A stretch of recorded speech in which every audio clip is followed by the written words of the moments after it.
Good evening and welcome to East Brandywine Township. We're here this evening for the conditional use hearing for the NVR Inc.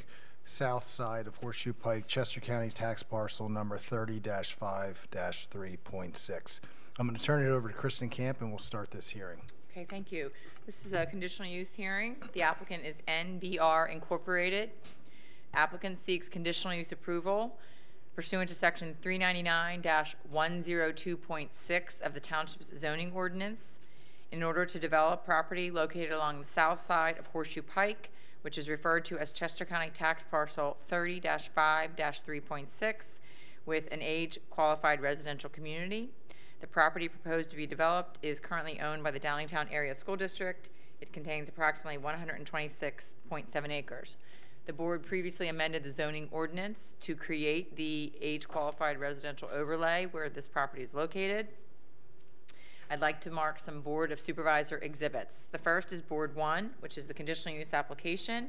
It came with a cover letter from Lindsay Dunn, the applicant's counsel, dated November 9th, 2018. Board Exhibit 2 is the proof of publication. Tonight's hearing was advertised in the Daily Local News on March 4th and March 11th, 2019. Board Exhibit 3 is an affidavit of posting. The property was posted on March 18th, 2019, and there are photographs of such posting. Board 4 is letters from the applicant's counsel agreeing and requesting for continuances of the various hearings that had been previously scheduled. So there's 4 different letters.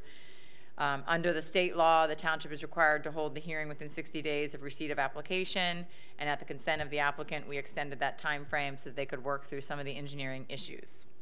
Board Exhibit 5 is the Planning Commission minutes from February 6, 2019. At that meeting, the Planning Commission did issue a recommendation, and that is set forth in the minutes, which are attached to B5. B6 is a letter from the Township Traffic Engineer, Andreas Heinreich. It's addressed to Scott Pearsall. It's dated February 13th, 2019. Board Exhibit 7 is email from the Chairman of the Historical Commission, John Black. That is an email dated March 24th, 2019. B8 is correspondence or email in response to that email from Mr. Black from Sebastian Ferrier of the applicant, and that is dated March 27th. And B9 is the letter from the Township's civil engineer, Nate Klein. He's at Penndot Associates, and that letter is addressed to Scott Pearsall, dated March 29, 2019. Ms. Dunn, do you have any objections to the admission of Board Exhibits 1 through 9? I do not. Okay. Is there anybody in the audience that wishes to be recognized as a party? And let me give a little bit of background.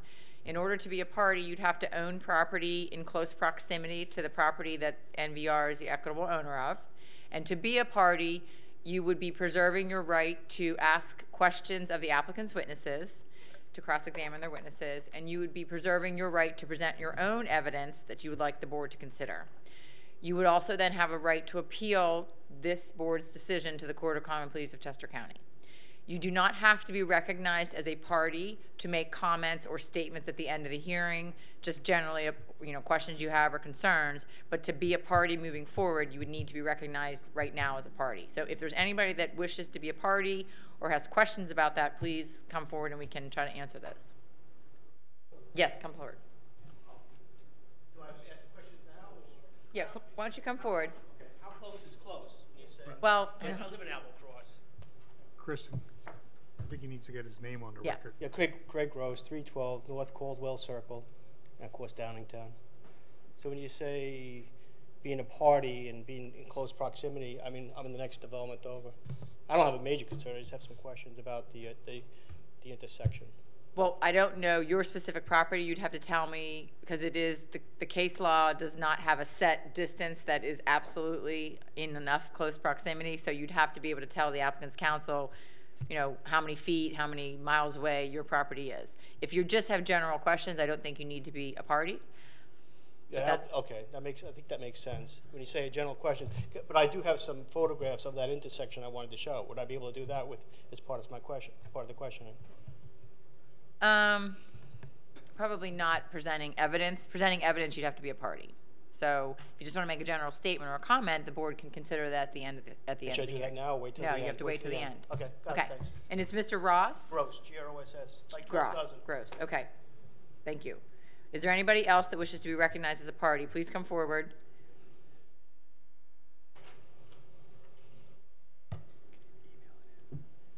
Good evening, ladies and gentlemen. My name is Jim Grasillo. I reside at 427 Holman Court in Applecross. Can you spell your last name, please? G as in George, R-I-S-I-L-L-O.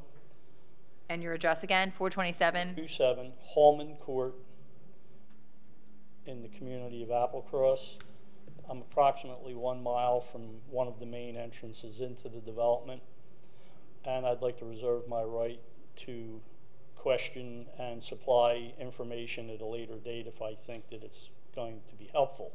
I'd also like to point out that I'm an associate member of the Township Planning Commission, and I quite possibly might like to have some comments at some point in that capacity as well. Yes, sir. The Planning Commission's recommendation is in the record, so unless the Planning Commission has authorized you to come to speak on behalf of the Planning Commission, I think their minutes speak for themselves. In your individual capacity, I have to ask Ms. Dunn if she has any objection to allowing you to be a party. Are you requesting party status? Yes, I am.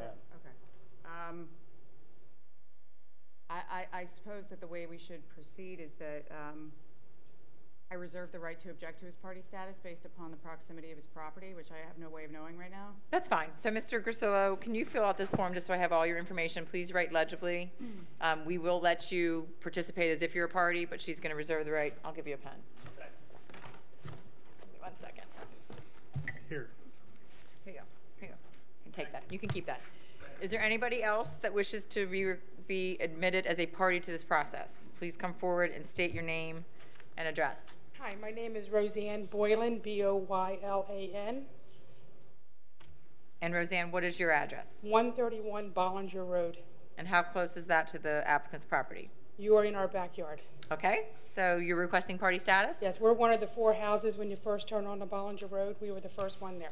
Could you fill out this form then? I can, and it's actually my mother's house, but she cannot make, I live there too, though. Okay, as long as you live there. You would be writing your mother's, you're here as an agent of your mother then, you're saying? Okay, please fill it out in that name. Ms. Dunn, do you have any objection to Ms.? Given the representation of the proximity, I certainly don't object. Okay. No. You can fill that out. Well, yeah, you can go ahead and give it to me. I'm sorry. What's your name? Corrine, C-O-R-R-I-N-E, O'Neill, O-N-E-I-L-L. So that's your mother's name? That's my mom's name. Corinne O'Neill. Mm-hmm. Okay. And the address? Okay, so Ms. O'Neill will be admitted as a party, and you are will be her agent. Okay. Anybody else requesting party status? And please fill out those forms and bring them back to me so that I can have your correct spelling and everything. Good evening. Good evening. My name is Dorothy Poland, P-O-L-A-N-D. And where do you reside? 151 Bollinger Road. And I'm assuming that's in close proximity to the applicant's Yes. property? Yes, you're in my backyard. Okay. Ms. Dunn, I'm assuming you have no objection then? Do not. Okay, please fill out one of these forms. Ms. Poland? Thanks. I want that back. Okay, he needs that back with a pen. Soon. Here, you can have this one. Here's some more. Anybody else? Okay, so we definitely have Corinne O'Neill being represented by Roseanne Boland, her daughter, Dorothy Poland, who are admitted. You reserve the right to object to Jim Grasillo, and Craig Gross didn't request party status. Okay, anybody else? All right, with that, I'm going to turn it over to Ms. Dunn to present her case. Please understand that there's a court reporter that's taking everything down. So to be heard, you have to be recognized by the board, and you need to come forward so the court reporter can hear you. Okay, if you want to move up so you can hear better, please do so. So Ms. Dunn, please proceed. Thank you. If it pleases the board, I'd like to just distribute my exhibits up front so I don't have to keep interrupting the proceedings.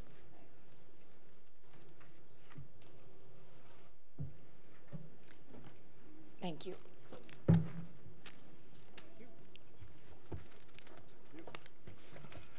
Thank you.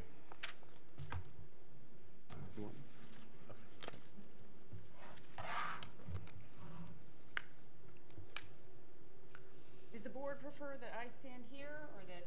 No, it's table's seated? fine. Wherever you're comfortable, as long as they can hear you. Thank you. As Ms. Camp stated at the beginning of the hearing, we are here this evening on the conditional use application of NVR Inc. for Chester County Tax Parcel Number 30-5-3.6. And as my first witness, I will call the principal of NVR Inc., Sebastian Ferrer.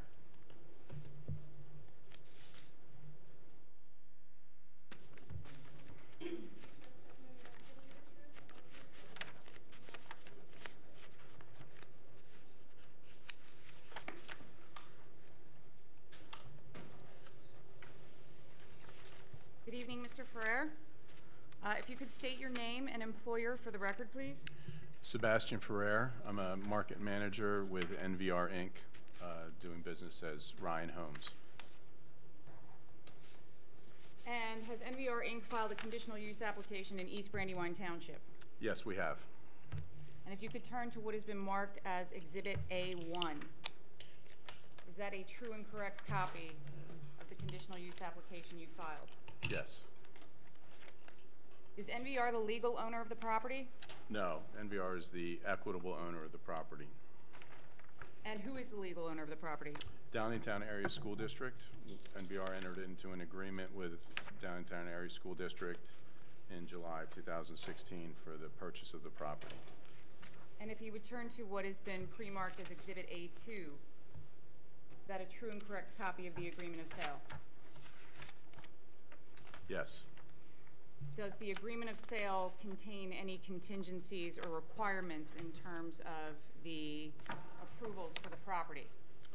Yes, as part of the approvals that were required to obtain, the property is to be age restricted and residential use only. And are you familiar with East Brandywine Township's zoning ordinance? Yes. And to your knowledge, is an age-qualified residential community permitted upon the property in this zoning district? Yes, it is. Okay. Is it permitted by right? It's permitted as a conditional use, an overlay as a conditional use. And would it be the intent of NVR Inc., in the event that the use was granted, to comply in all respects with the requirements of Title 42, Chapter 45 of the Federal Fair Housing Act? Yes. Prior to filing this conditional use application, did you do any work with the township in any respect to lay the groundwork for an AQRC use? Yes, we did. We met numerous times with the township's ordinance task force.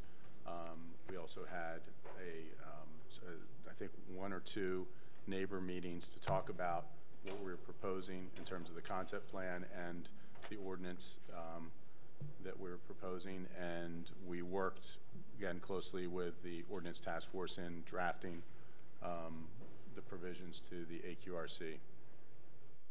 And approximately how long was that process? It was probably 9 to 12 months of working together with the township.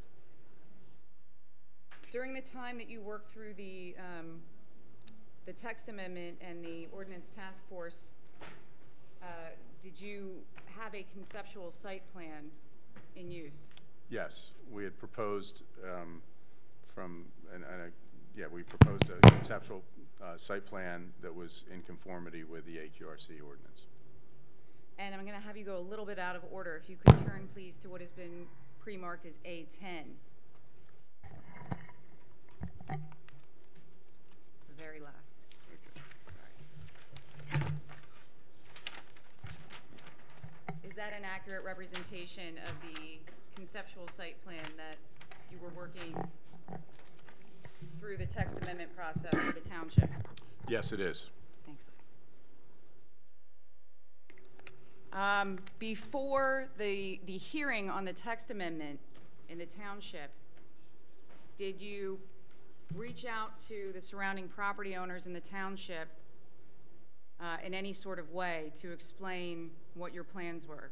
Yes, we did. We sent a letter around to all the adjacent landowners and invited them to participate in a neighbor meeting so we could explain a little bit more about what our concept plan was and the ordinance that we were proposing. And how did that neighbor meeting go? It went very well. There were a number of neighbors who participated, had questions that we addressed. We had in attendance, in addition to myself, our counsel, our legal counsel, and our engineer.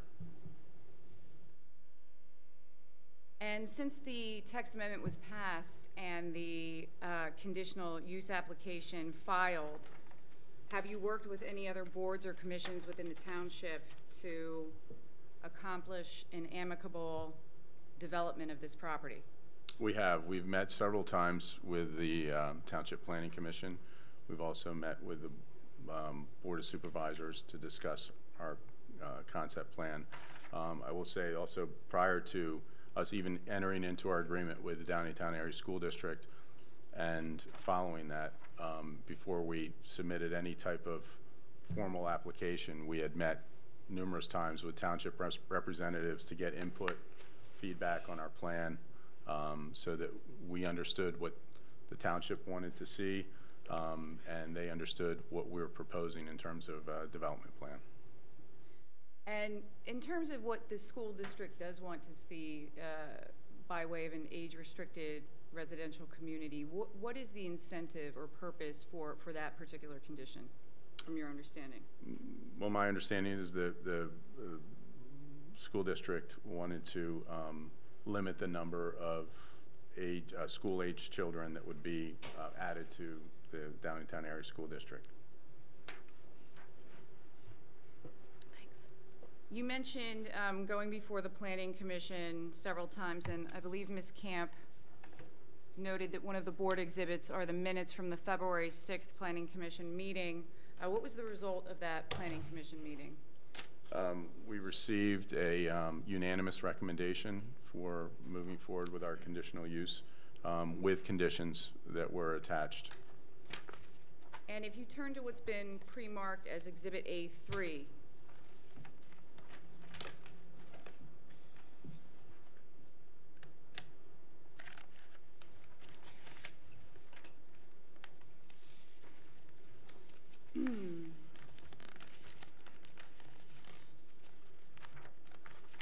or not. Sorry. In terms of, well, it's in the boards as Exhibit B5.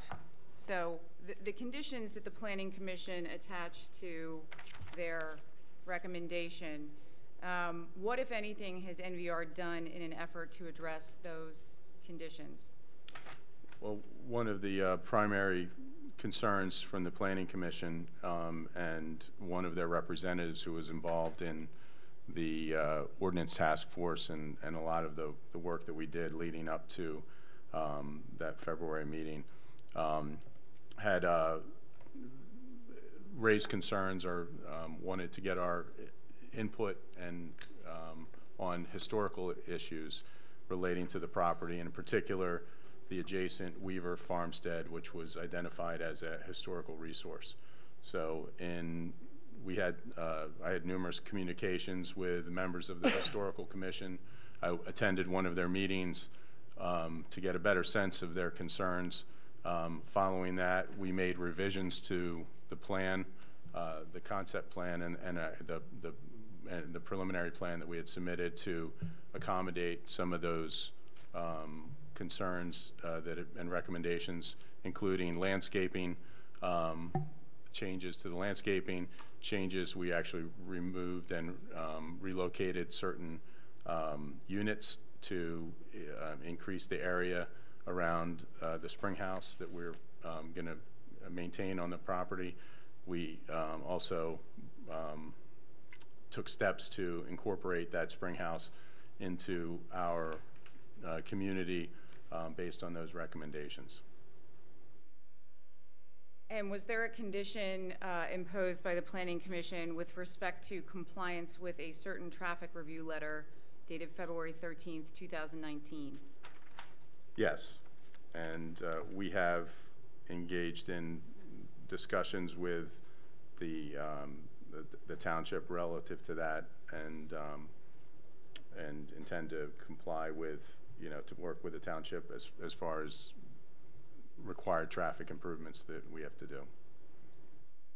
And another condition of the Planning Commission was compliance with a certain letter issued by the PHMC. And what, if anything, was NVR able to do to comply with that condition? Some of the recommendations in the PHMC letter were consistent with the comments from the Historical Commission, including landscaping, buffering, the incorporation of the trail, I believe. And we, as part of our discussions with the Historical Commission, comply with a number of those recommendations. There were a couple of recommendations that were made by the PHMC that we felt were not very constructive necessarily, and we had discussed those with the Historical Commission, including an agricultural survey of farms back to 1880 in not East Brandywine Township, but in West Brandywine Township and I believe Wallace. And we decided, and I think the Historical Commission agreed, that if we were taking the steps necessary that the Township Historical Commission asked us to do, that some of those recommendations from the PHMC weren't essential and wouldn't necessarily have to comply with those recommendations. And to that end, I would have you look at Exhibit A4.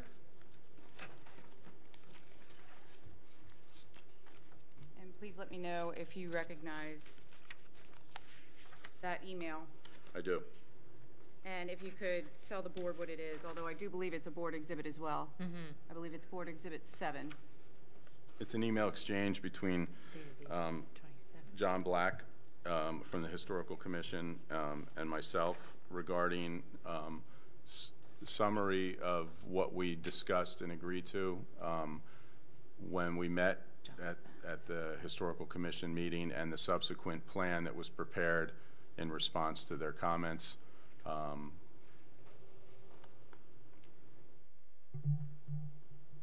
Okay, and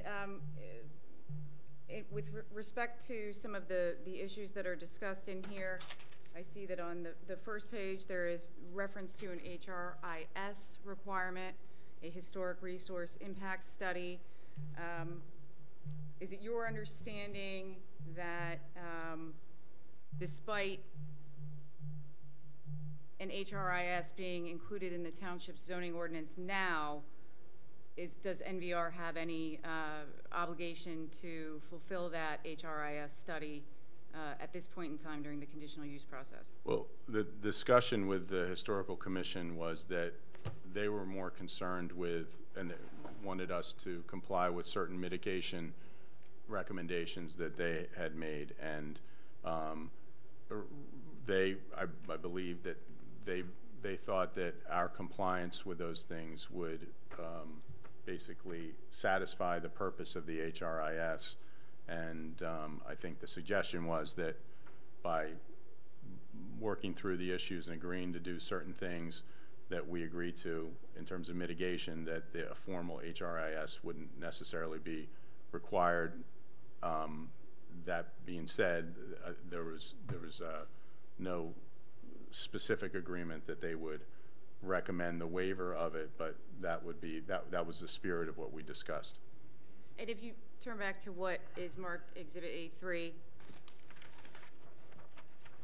an email from Scott Pearsall dated February 7th, 2019 to you and the engineer, among others in the township, with respect to the different standard for an HRIS between the township saldo and the township zoning ordinance. Do you recognize this email? I do. And in the second paragraph, it reads, since the application was submitted and accepted as complete on or about November 9th, that specific requirement with respect to an HRIS under the zoning ordinance would not apply. Is that your understanding? It would not apply for the conditional use process, yes. Can I ask a question? I've never understood this. If you look at 39966, which is the zoning ordinance section that requires an HRIS, okay? It says that one is needed when any part of an exterior wall, surface, or boundary of a Class 1 or Class 2 historic resource is located within 300 feet of the proposed location of any exterior wall or surface of a new building, structure, road, driveway, or parking area. And approval of the new building, structure, road, driveway, or parking area is required in the form of conditional use. So why wouldn't that section that was in effect when you submitted your application require you to submit an HRIS. Well, I'm not looking at the particular section, but the way you just read it, I think it's because we aren't going to have a new structure or parking lot within 300 feet Or road or driveway? of the Weaver Farmstead.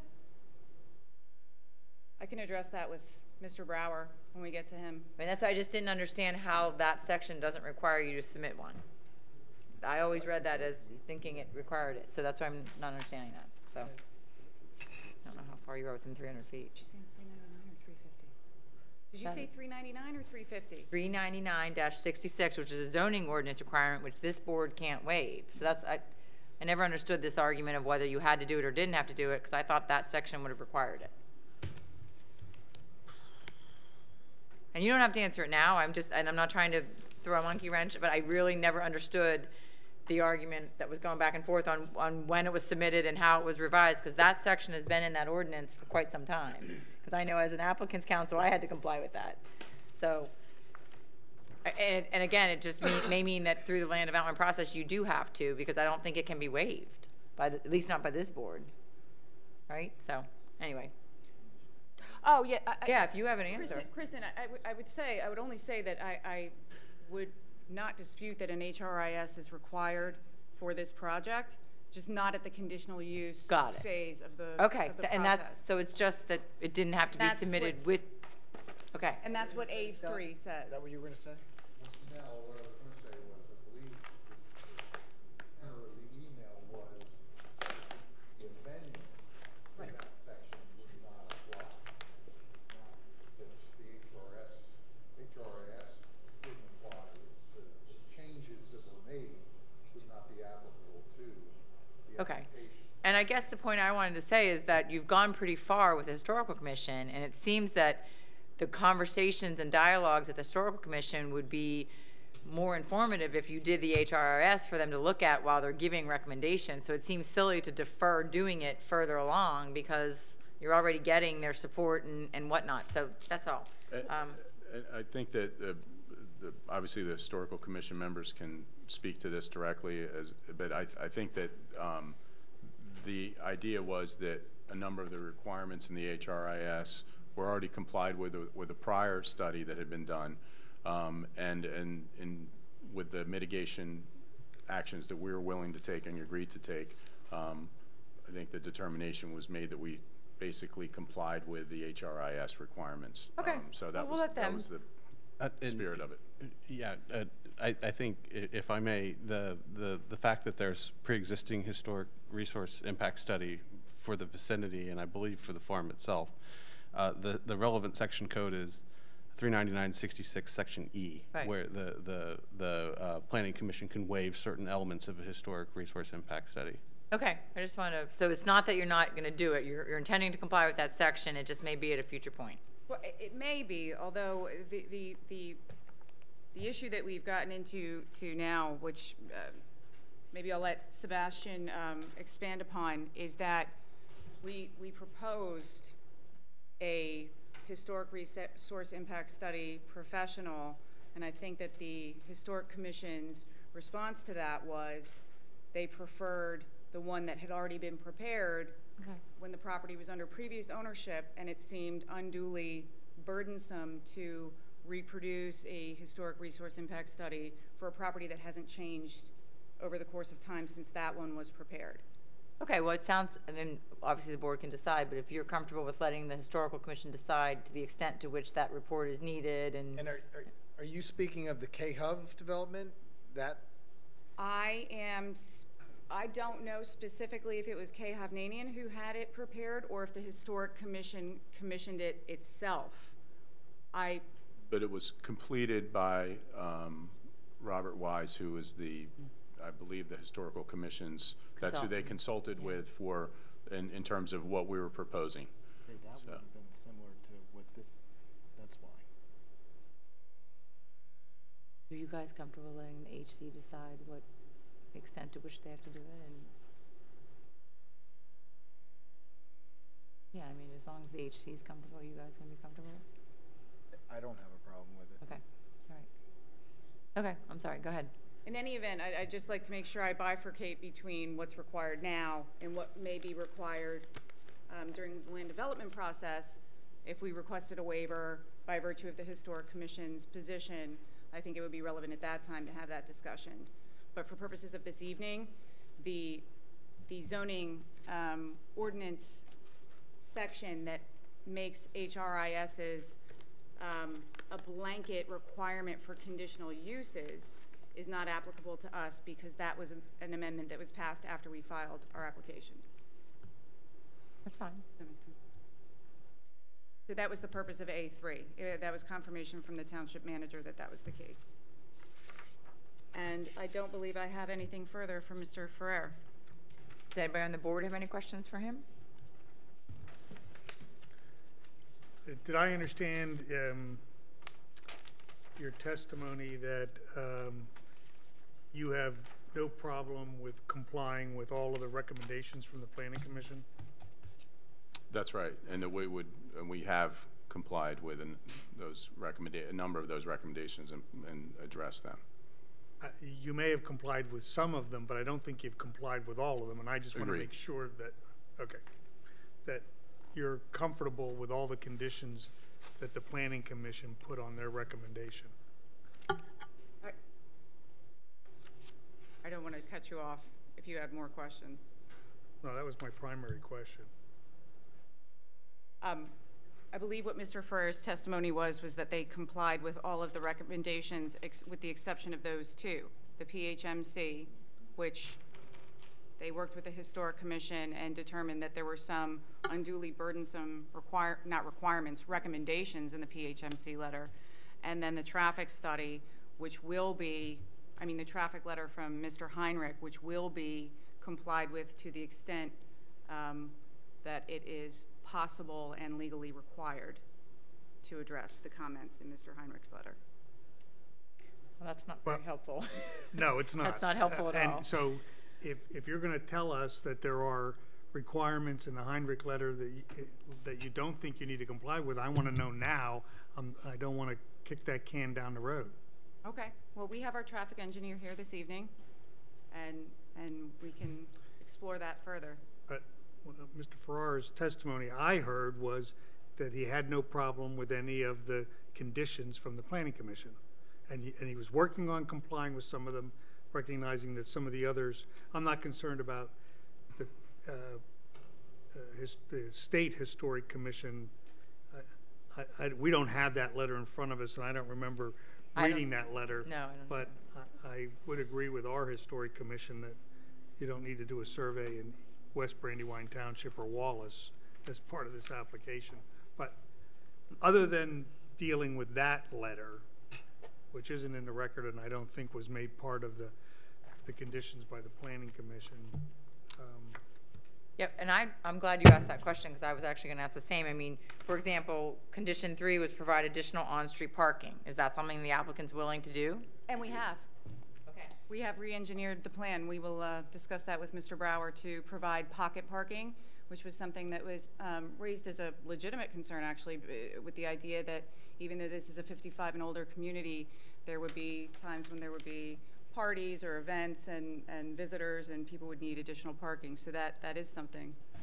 Before, if I could just address your question a little bit clearer, and I'm sorry I didn't do it before. In the recommendations that we got from the Planning Commission, there were a number of recommendations that included consideration of certain things, and we certainly will have and will consider those things that are put in there.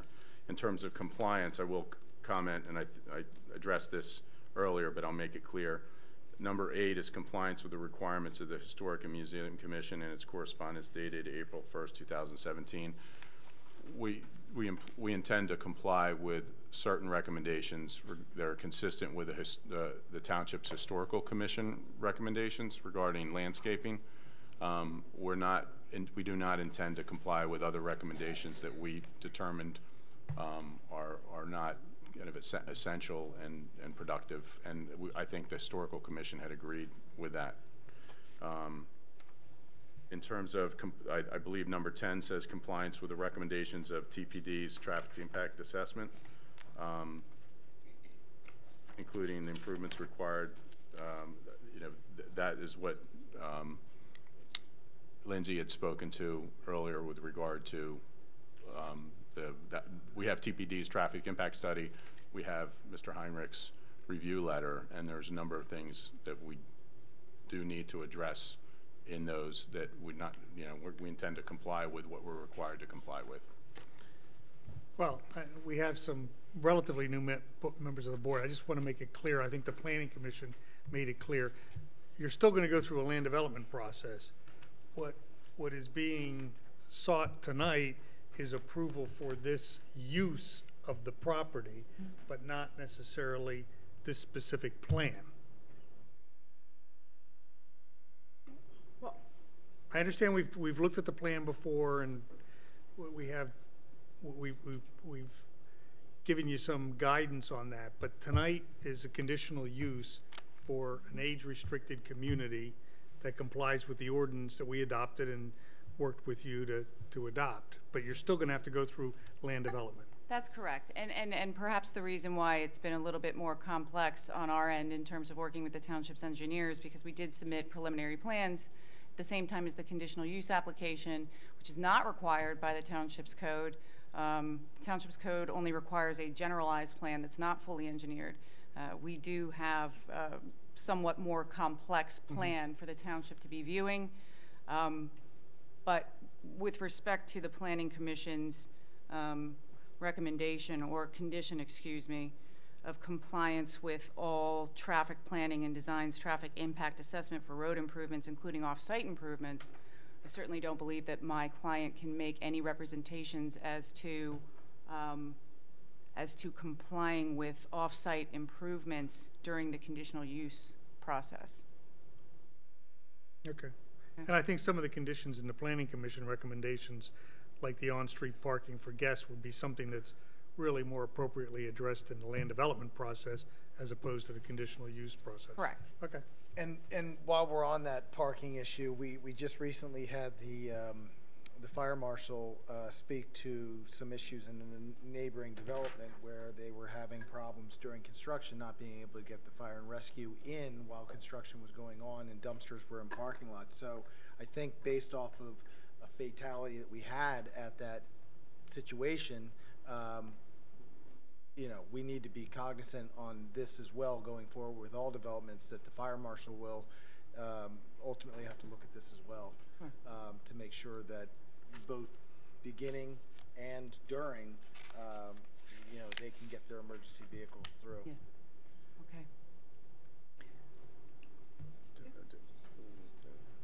Okay. I have no other questions, Mr. Anybody else on the board have questions? Yeah. This witness? No. The I'm sorry, he did want to clarify one thing. One more clarification, because I know this is on record.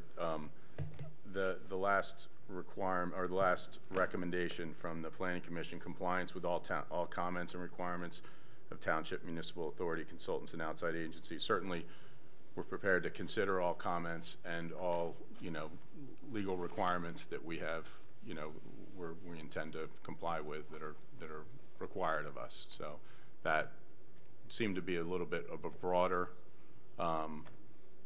condition or recommendation, and I want to make sure that we don't necessarily intend to comply with all comments if we find them in some way to be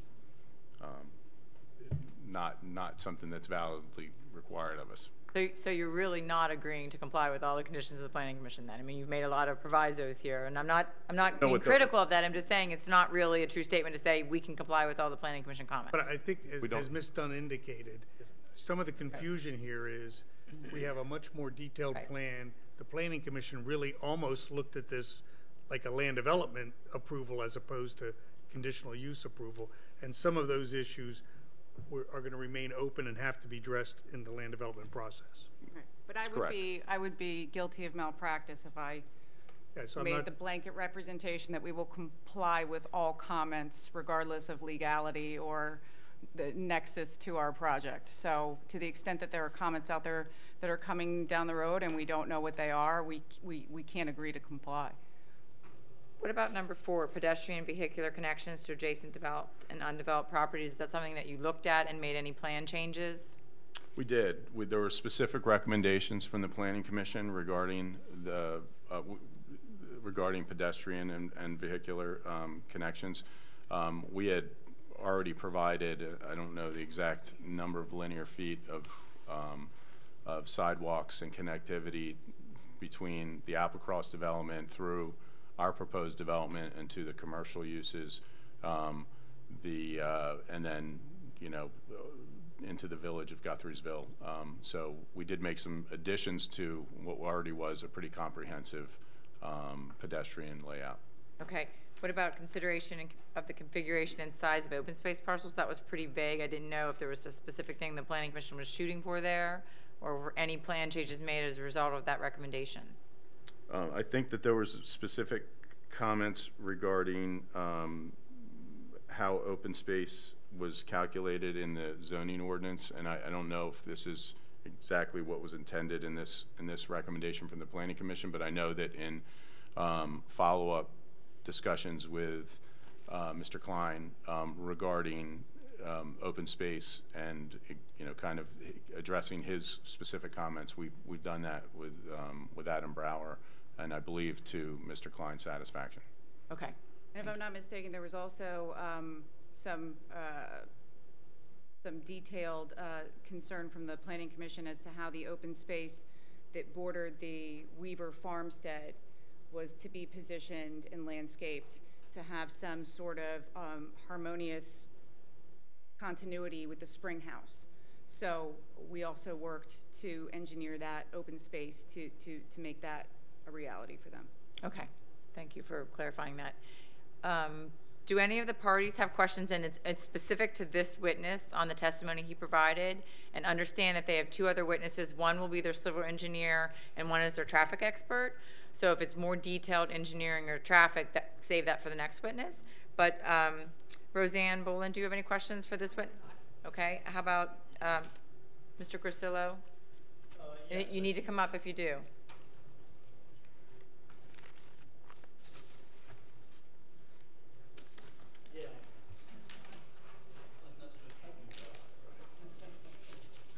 Good evening. Good evening.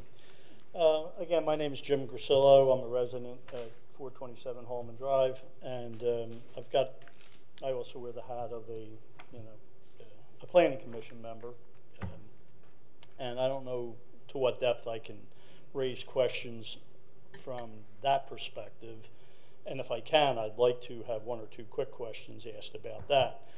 I heard testimony a little earlier that, you know, there were meetings with the Planning Commission. Now, I am a relatively new member of the Planning Commission. I've only been on board as associate member for the last several months, and I did attend one meeting regarding this particular track, and at that meeting there was a lot of discussion about the historical commission and everything that was involved, and it's come to my attention that a lot of the issues that came up with that have been addressed.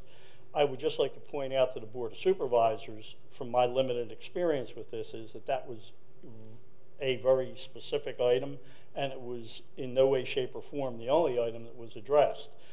I would like to ask the gentleman here, exactly how many meetings did you have with the Planning Commission regarding your overall sketch plan? Now, I'm aware of one that I attended.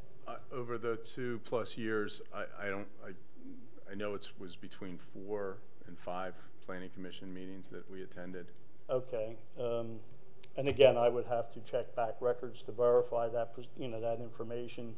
But I would think, in your own personal experience, you found that it usually makes sense to go to a Planning Commission with a sketch plan and hash over all the different issues that are, you know, possible to come up in future development plans for land development and everything else, even down to house design. It's always good to get that out on the table in the beginning. Wouldn't you agree? Oh, absolutely, and that's why we did exactly that. The concept plan that was entered in as an exhibit here was substantially the same as what we went to the Planning Commission with over 2 years ago and discussed with them what we were proposing. We took comments from them regarding design, layout, access, all aspects of the project, and then we incorporated those as we moved through the process, including the adoption of the ordinance, and then coming forward with the conditional use. Okay, and at any of the recent Planning Commission meetings, were there any alternative layouts for road egress in and out of your site, because obviously, as the way the plan's, drawn now, you have 2 ways out. And I'm sure, it's a very easy thing for you to understand that one of your main ways out for the majority of your traffic is directly across from an exit from Applecross, where I live, and that's where I can wear my Applecross hat. I know specifically that over half of the residents in Applecross use that intersection daily. And you're going to have... I'm only going to, I'm not sure if he's testifying Right. or asking a right. question. And I don't mean it as a testimony, and I'll just strike all that. I'm happy to answer the question regarding access in particular. I'll tell you that we had originally proposed direct access to our community off of 322. In response to comments received from Planning Commission members, we were told that they didn't want direct access onto 322. They asked us to put an emergency access onto 322. In addition, they asked us to provide for an emergency access through the township property, which eventually connects to 322, which we did. In terms of the entrance off of Bollinger and off East Reeseville Road, we modified those points of entrance, points of access based on specific comments we received from Planning Commission members, Board of Supervisors, and in addition to our own experts and traffic experts, and who recommended that those were the most suitable points of access. So yes. Okay, so you have addressed those issues. Yes. And I appreciate that information. I guess the most important thing that I would like to ask you directly is you do understand that tonight, if so granted by the supervisors, you're given a conditional use, that does not guarantee you a clean bill of health with the Planning Commission. Would you agree with that? Sir, I think I'm going to stop you there. If they get conditional use, he understands he has to go through land development. So if that's what you mean, that's I've the heard process. you say it with all due respect, Councilor. That was a haven't question heard I him asked, say it. and they acknowledged that they have to go through land development. Yeah. Fair enough. Absolutely. Okay. All right, and I think that my other concerns about traffic flow and everything will be addressed by the traffic engineer, so there's no need for me to get involved with that. Okay. Thank you. Ms. Poland, do you have any questions for this witness? Dorothy, I was asking. So you're going. You need to come forward, and they're specific to this witness's questions, if you can. He's kind of mentioned a lot of things that I was concerned about as far as, let's face it, we're already on overload with the traffic in this township. And there's no way someone made a comment at one of the first meetings I went to, don't worry about it because this is a 55 community. So those people won't be using the roads so much. Now, how silly is that? Anybody 55 is going to be driving a car.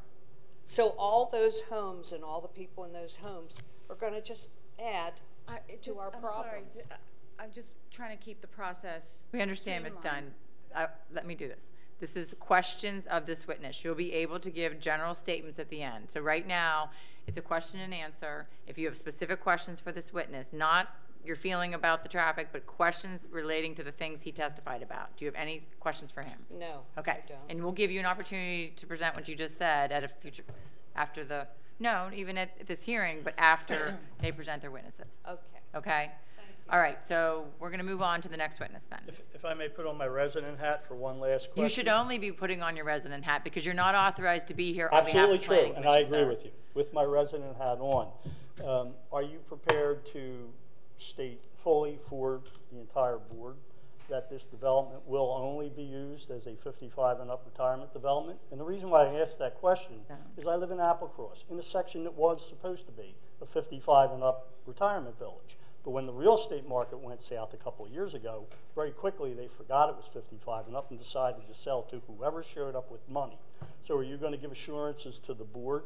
Sir, it's zoned this way. It's zoned this way. The zoning and the definition for the use they're asking for requires it to be age restricted over 55 housing. So you don't have to worry about that. And they will have to submit documents to the township so that the whole community is deed restricted, and there will be certain requirements on it being age restricted.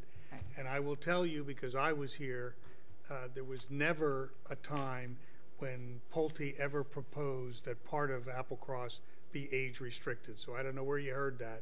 I heard it from Pulte, so. Wow. And I respect your information, thank you. Pulte, at the very beginning, the very early stages, they asked about it, but then they dropped the concept and it was never. That was the old campground that they dropped out of the.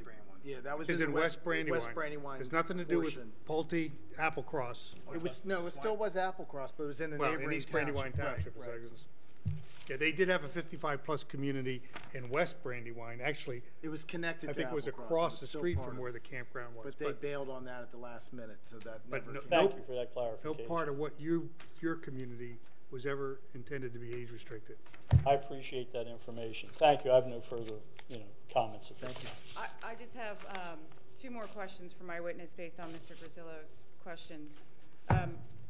Mr. Ferrer, do you have any independent knowledge of what the zoning districts are that apply to this particular parcel? Is it only an AQRC overlay, or are there other zoning districts that are included on this parcel? There's underlying zoning districts R2 and R3. And under R2 and R3, do you have any independent knowledge of how dense a residential community that is not age restricted you would be able to do by right on this parcel? Just to clarify, in addition to the R2, R3, there's also TND2 overlay that impacts, that is overlaid over a portion of the property. And with regard to the question of what type of yield, we did a rough yield analysis based on the underlying zoning, and came out with up to 400 units that would be permitted under that existing zoning. And would those units permit school-age children and people of all ages? Yes. Not relevant, because you're not allowed to do that by the agreement of sale, so it's not really that relevant. I'm just making it clear to the people who are concerned about density that Right, but you can't buy zoning- it to do anything but age over 55, so it's really not very relevant. Well, So, okay, can we move on to the next witness, please, Mr. Brower? yeah. Yes. Thank you very much. Thank you. I think in as much as I anticipate that this question and answer would be heavily dependent on the plan set there, can I ask that the witness stand at the lectern?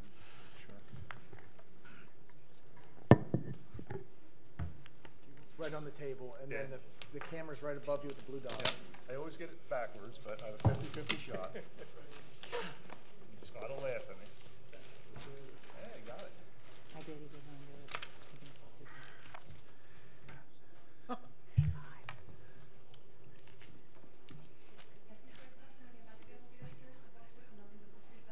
I do. Good evening, Mr. Brower. Good evening. Could you please state your name and occupation for the record? Sure. My name's Adam Brower, spelled B-R-O-W-E-R, and I am a civil engineer with Edward B. Walsh and Associates. And I'm showing you what has been pre-marked as Exhibit A5. Do you recognize that? I do. I'm comfortable with the board recognizing him as an expert civil engineer. Certainly. Board Thank you. agree? Okay, please proceed. Mr. Brower, are you familiar with the property located at tax parcel number 30-5-3.6 on Horseshoe Pike in East Brandywine Township? I am. And if you know, what zoning district is that property located in? I do. It's in, as Sebastian had noted, actually multiple districts. It's the R2, R3, the TND residential, as well as then the overlay of the age qualified residential community. And did you prepare a site plan related to the conditional use application that you're here for this evening? Yes, I did.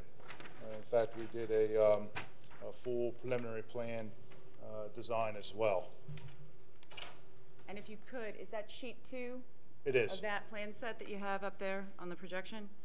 This is a revised plan based on Mr. Klein's review letter. But yes, this is sheet 2 of the plan set. So, because my eyes aren't that good, what is the last revision date on the revised plan? We just have it as a plotted date of March 14th, 2019. Thank you. You're welcome. And for the board, this is Exhibit A6 in the applicant's exhibits.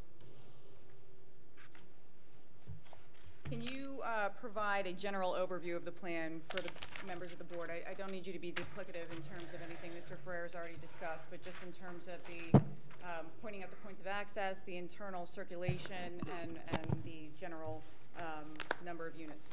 Sure. So again, residential subdivision, it's a total of 295, what I'm going to call units.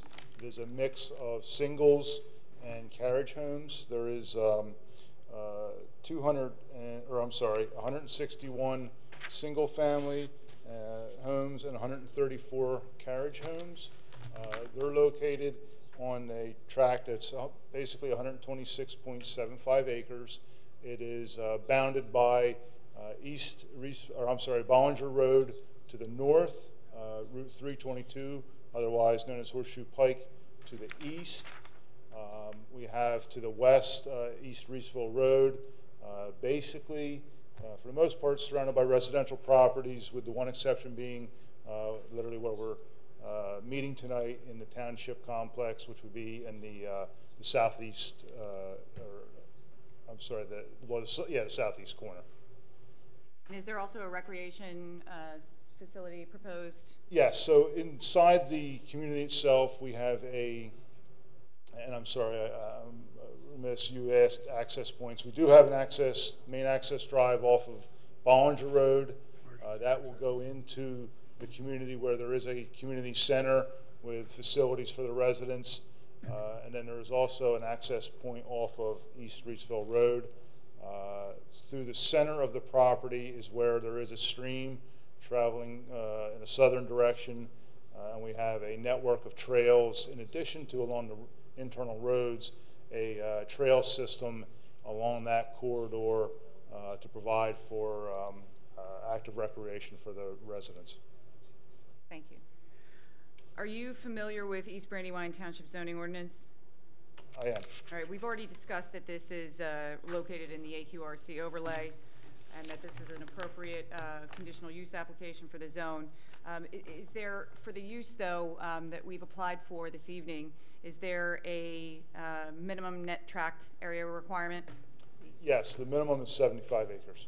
And does this property qualify? It does. How many acres is it approximately? So this is just, again, 126.75. Is there a maximum number of dwellings permitted? There is. It's based on the tract acreage, net tract acreage, I should say, and it's 2.5 dwelling units per acre, which, based on what we've determined for the net tract area of 120, that equates to 300 units that would be permitted. And you indicated that we are less than 300. Is that correct? We are. The plan that's in front of you this evening has 295. Is there a requirement for this use in terms of provision of common open space? There is. And what is that requirement? The code requires 40% minimum of the tract to remain as open space. Of the tract or the net tract area? I'm sorry, the net tract. Okay.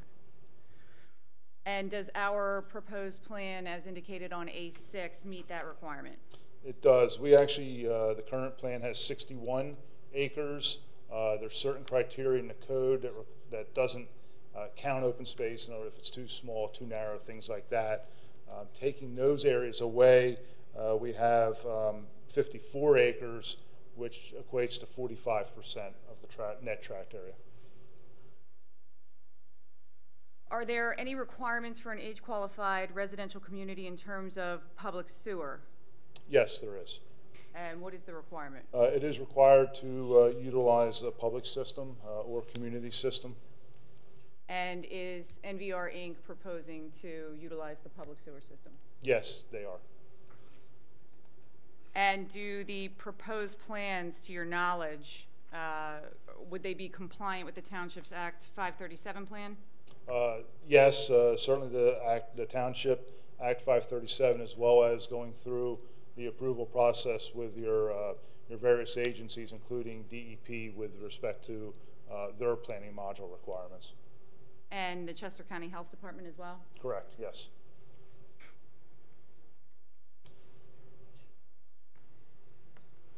Does the proposed plan provide for service of water by a public water system?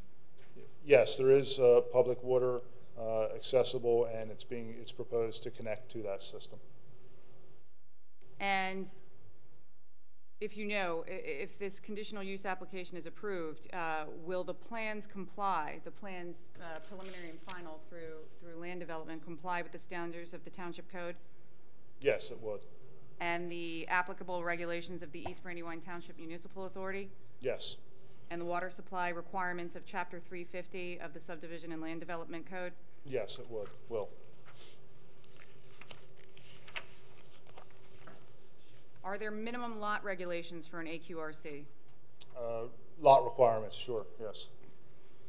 And in terms of the area and bulk regulations for dwellings, both single-family and carriage homes, do the proposed lots meet those requirements? They do. There's two different sets of requirements. For the single-family homes, the gross lot area minimum requirement is 6,000 with a net requirement, netting out steep slope or sensitive features, easements would be 5,000. And then for the carriage homes, the minimum area requirement per unit is 3,200 square feet. And how about minimum setbacks? Sure. So a lot of these, well, these are the same, whether it be single family or the carriage homes, but the front yard would be 20 feet, and just to point out, that's 20 feet from the right-of-way. The side yard would be 7.5 feet, and the rear yard being 25 feet. Is there also a requirement for minimum separation between buildings? There is 20 feet. And will the plan comply with that requirement? Yes, they do. Is there a maximum building height? There is 35 feet. And does the proposed community comply with that requirement? Yes, it will. Are there requirements for street and sidewalk specifications? There are. And will the proposed plan comply with those requirements? Yes, the streets will remain as private streets, but there are criteria for those requirements, and the layout has been designed to meet the requirements that were provided in the subdivision land development ordinance, as well as some changes that were included with the draft overlay. Mr. Scribner earlier mentioned concern over safety access. Have there been any considerations have there been any plans taken into consideration with respect to safety and emergency access in this proposed community? Sure. Some of the basic things you would look at are where you're positioning your access into a community is visible sight distance along the existing roadways, certainly the number of access points. As I believe Sebastian had noted, we added an emergency access that would create, if you will, a third access point. It's not general public through that area, but it does create that third access point as needed.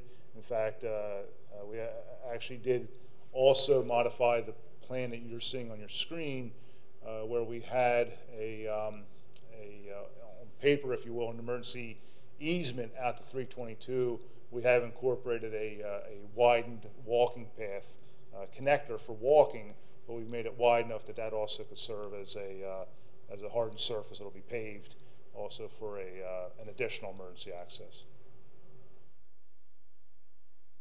Is the plan compliant with the requirement that the minimum center line radii for horizontal curve of streets be 75 feet? Yes, it is.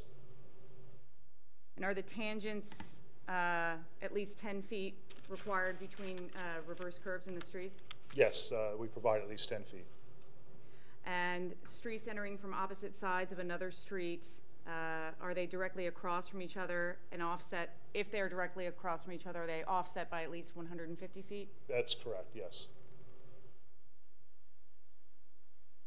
Are you familiar with the requirement that no center line of a driveway be closer than 40 feet to the center line of any parallel cartway? I am, and in fact, I believe that was one of the review comments in Mr. Klein's letter. We did have a couple driveways that were encroaching on that separation. And again, this plan represents a revision to address those comments. So we have addressed that comment and to ensure that we have at least 40 feet separation. So at this point in time, A6, what we're looking at, what the board is looking at is compliant with that requirement? That's correct. Earlier we discussed common open space, and there's a requirement under the township's ordinance that common open space areas may include primary conservation areas, provided that it doesn't constitute more than, I believe, 35% of the common open space provided. Are you familiar with that requirement? I am, and we have performed that calculation. By our determination, there's 18.9 acres of what would be considered primary area that is included in the open space, and that we do meet that 35% requirement. And has the common open space been designed in such a way as to maximize conservation of the natural features of the property? It has, when I briefly discussed or pointed out the overall community. Again, when there's the stream running basically down through the middle of the site, and we've created a community on both sides of that. Other than 2 proposed crossings, we're outside of the buffer area entirely.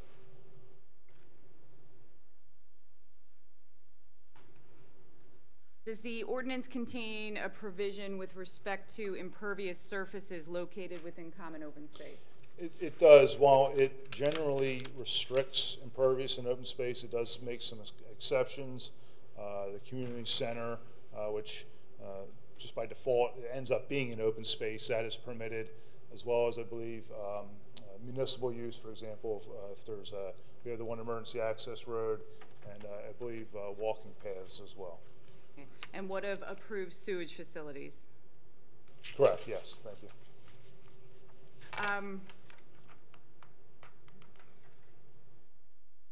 What is the proposed ownership of the common open space, if you know? Currently, the expectation is it would be HOA. There is some of the open space associated with the community sewer that, as I understand, would probably be turned over to the township, assuming they take that, but I believe that's part of the requirements, that it be offered for dedication to the township. So in the end, it will probably be a combination of HOA and township. Is it your understanding that the applicant in any event is willing to comply with what the code requires in terms of the approved ownership of the common open space? Yes.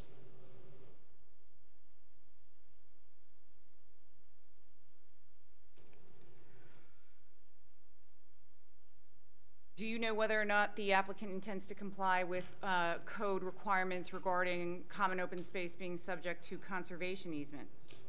Yes, the expectation is that it would be put under a conservation easement to be named to whichever is the appropriate entity to manage it.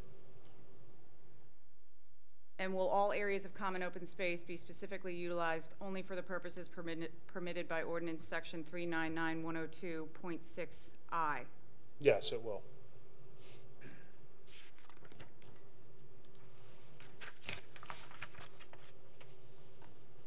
With respect to sewage to serve the community, the proposed community, have there been any plans with respect to the sanitary sewer? Yes, utilizing some of the prior testing that was done under previous applicants, NVR did have a separate sewer consultant evaluate the site, look at testing, and prepare a planning module. Again, as I said earlier, we actually did submit preliminary plans, and as part of that submission, you have to have a 537 planning module submitted. So they did do the appropriate testing and preparation of that module for an initial submission to the township. And have you received any indication that those plans that are part of the preliminary plans were not consistent with what is required under local or state law? We did receive 2 separate review letters. Certainly they have comments in them, but none of the comments had pointed out an inconsistency. It was what I would qualify as refinement of the module and the plans. Are any sewer or stormwater management facilities located in any primary conservation areas or woodland areas on the property? No, there are none in the primary areas.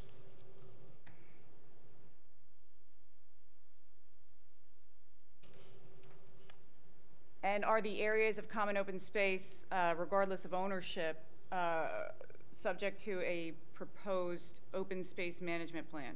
Yes, that is part of the plan set that was submitted as preliminary, and it is a requirement in the code with certain criteria that have to be followed for an open space management plan, and of course it's our intention to comply with that. Can I ask a question about that? Would that plan then be incorporated into your homeowners association documentation?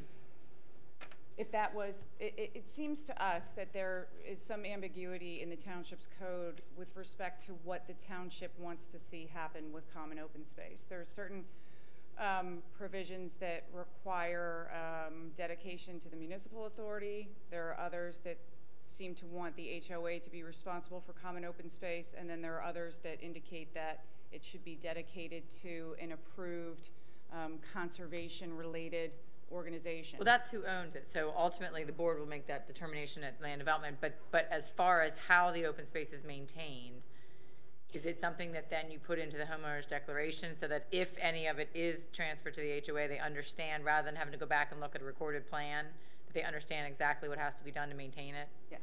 Okay. Thank you.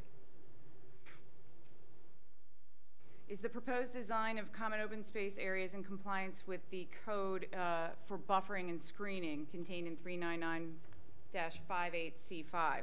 Yes, and I would add that, of course, there's the open space plan, but I think more to the point with buffering and screening, we also do have a landscape plan that provides the proposed buffering with, in the way of providing trees and shrubs.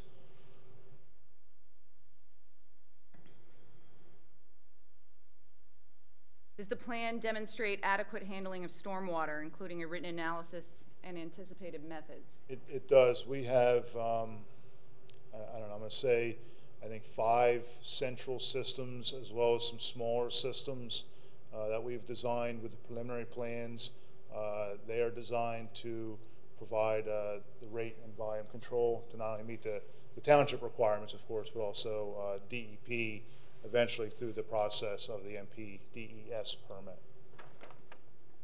And the ordinance requires that the plan that accompanies conditional use application demonstrate the location and approximate overall dimensions of the proposed structures. Does your plan do that? It does. And does it in fact go beyond approximate overall dimensions? Yeah, I mean, it does give the specific building footprints and all the improvements for that matter. Since filing the conditional use application, have you or the applicant, to your knowledge, been contacted by the township's zoning officer and advised of any deficiencies related to the application or plan? Not that I'm aware of.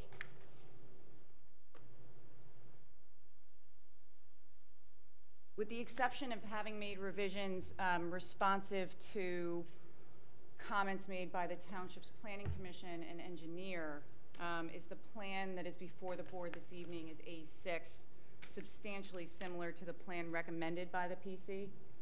Yes, it is. Are you familiar with the East Brandywine Township Comprehensive Plan? I am. And do you have an opinion as to whether the proposed use is consistent with the comprehensive plan? It is certainly with what's the type of community being proposed, and more to the point, honing in on the open space and the use of that area for the community. Yes. Is there anything in the comprehensive plan with respect to trails? There aren't. And does this plan comply with the Township's comprehensive plan with respect to incorporation of trails? Yes, it does. I'm going to hand you what's been marked as Exhibit A9 and just have you confirm that those are the comprehensive plan sections that you were referring to.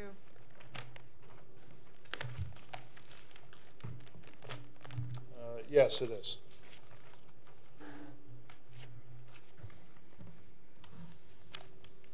Are you familiar with the surrounding properties and neighborhoods in East Brandywine Township?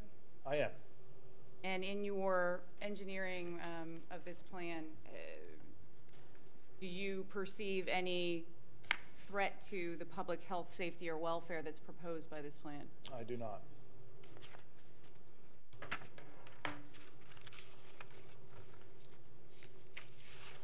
In your opinion, as a civil engineer, is the proposed plan harmonious in terms of the grouping and location of structures throughout the community? Yes, I believe it is.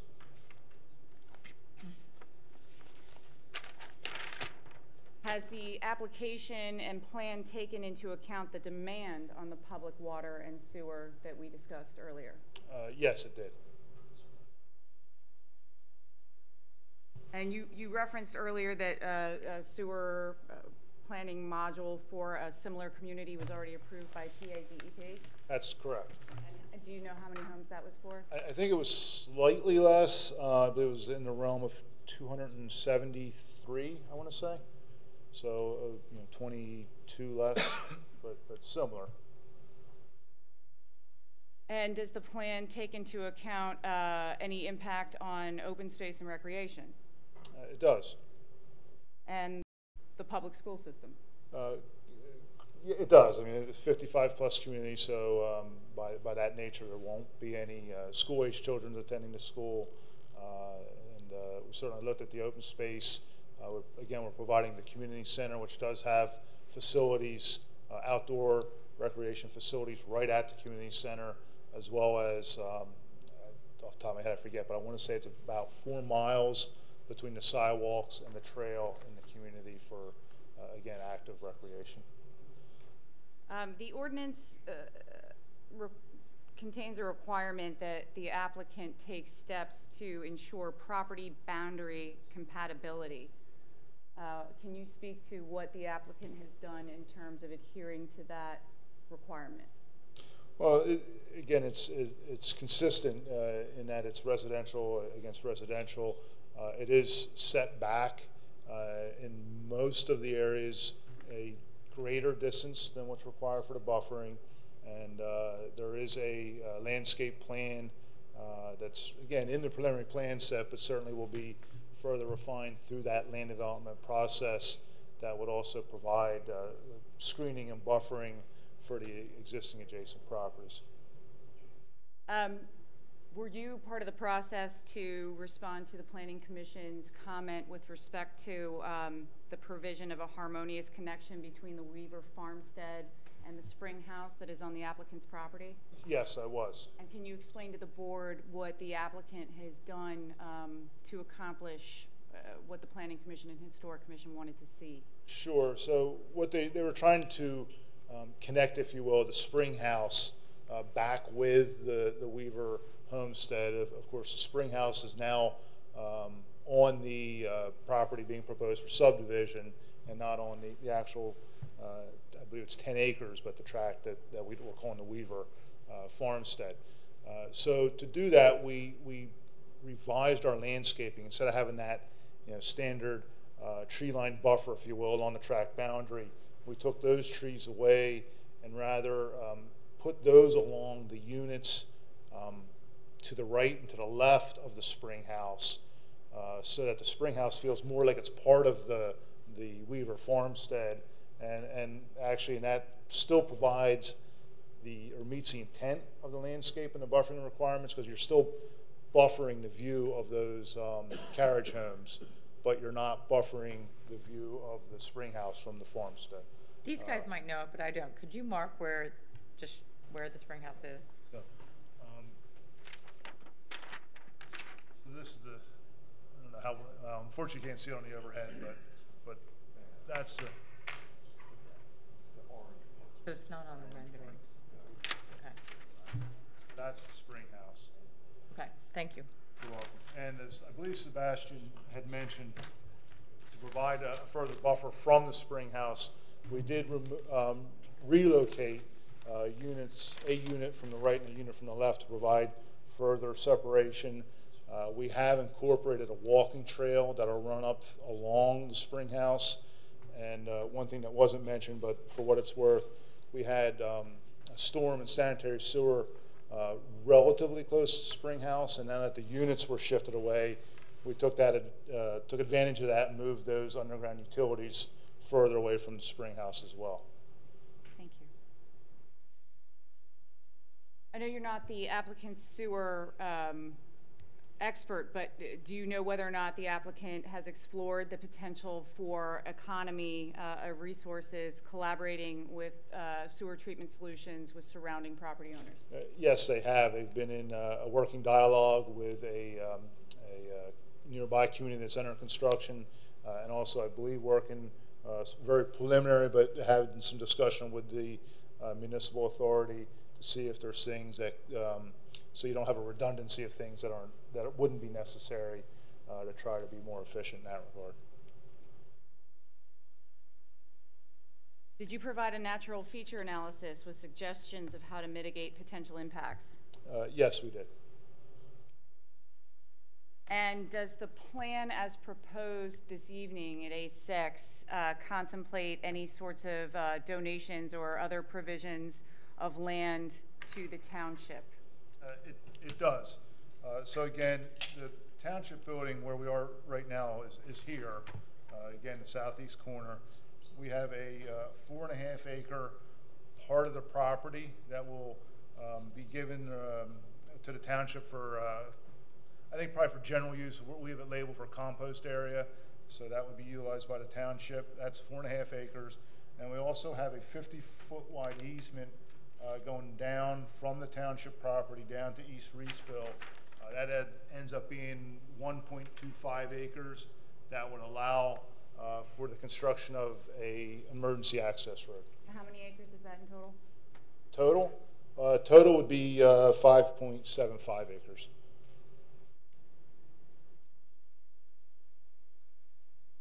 And you're not proposing to construct anything within that 50-foot easement, you're just proposing to offer it as if the township in the future wanted to construct an emergency access, is that right? That's correct. Okay, thank you.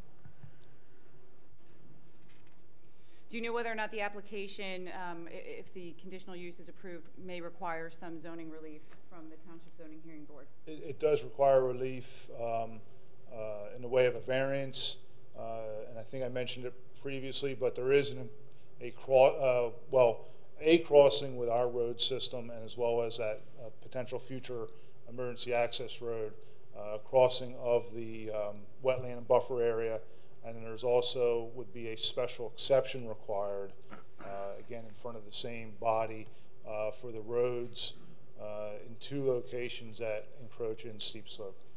And the applicant would be more than willing, to your knowledge, to seek all necessary variance relief from the Zoning Hearing Board? I think they have to, but yes. I have no further questions for Mr. Brower. Guys? Yeah, I have a few. Sure. I'll keep them simple. And maybe it was said and I missed some of these. That's why I'm not 100% certain. Is it gated community? We didn't propose to do that. And I heard somebody say private road, correct? That's correct. So association maintains the internal roadways completely or dedicated roads to the township? Right now, what we're proposing is all internal roads would be private, so it would be maintained by the HOA.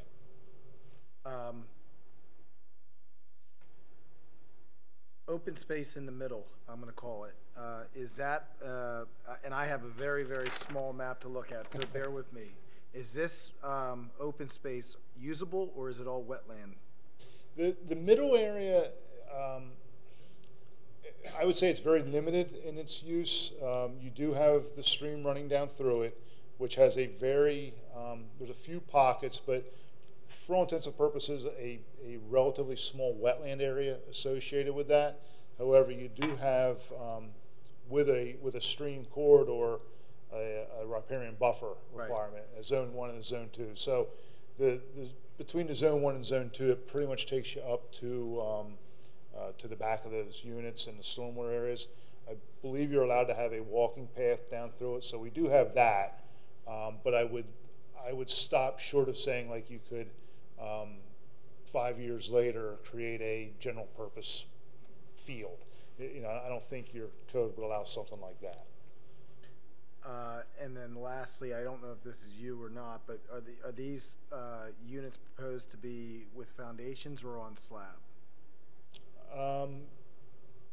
Well, I think we do have basement in most, proposed basement, I believe, so foundation. Okay. That's it for me.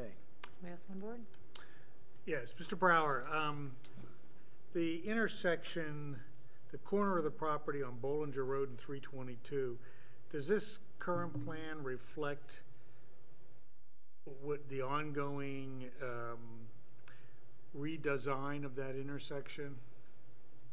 The plan that you see doesn't show the physical improvements being proposed. We have early on coordinated with McMahon Associates to make sure that the right-of-way, I believe there's a construction easement, for example, required. The right-of-way was checked to make sure that those improvements could be incorporated, again, with one exception being that temporary construction easement. So we don't show the improvements on the plan, but they were evaluated and the improvements that are being proposed would fit within the right-of-way that's described here. That's what you're saying? Exactly. Okay. You indicate on the plan that the existing pond is going to be removed. Is that going to be filled? So it would not be filled. It'll be changed in its, I would say, in its structure. It is being proposed to be a wet pond or a bioretention basin. So it's not going to be a facility that holds water permanently, but it will be a stormwater management facility that that incorporates a wetland type of habitat. All right, thank you. Is that pond spring-fed or man-made? Well, both. I mean, there are springs going into it. You know, for example, the Springhouse, and it does have a discharge. I can't say I've been there middle of August, but there's certainly a discharge coming out of it, but it's clearly a man-made pond. Because there's a situation in West Goshen where you're dealing with one right now. Okay. All right. Thank you. You're welcome. The street right to the right of the Springhouse, that considered, how long is that? The stream? No, the street. The street. Oh, to the left or depend? Right. The one that ends up in a cul-de-sac behind the township. Or in a circular, not I a. want to say it's. Not a cul-de-sac, Bear with me if you will. Is it? It's a circle.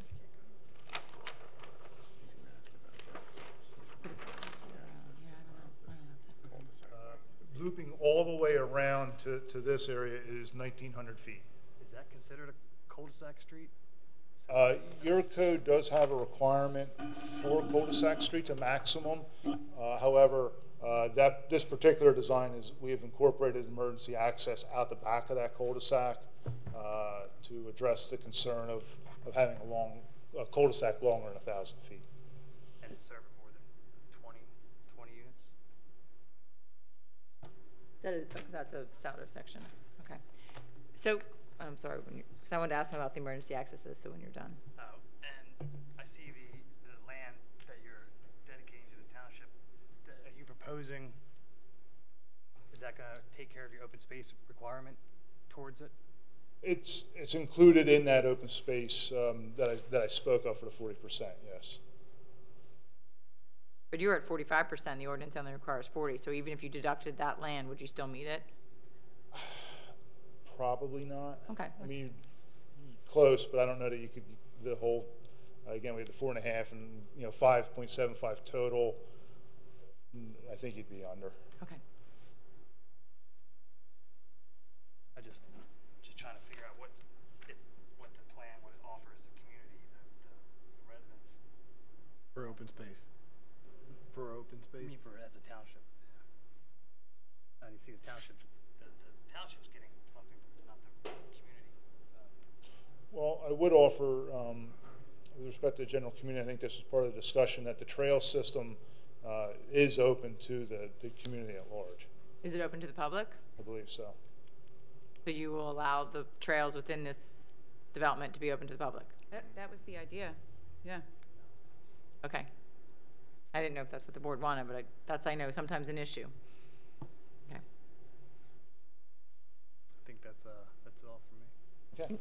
Can you go into, and the reason I'm asking this is that in Upper Euclid, in the Byers Hunt development, which is a very large townhomes, actually singles as well, they had emergency access roads on their plans, and nothing was ever done with it.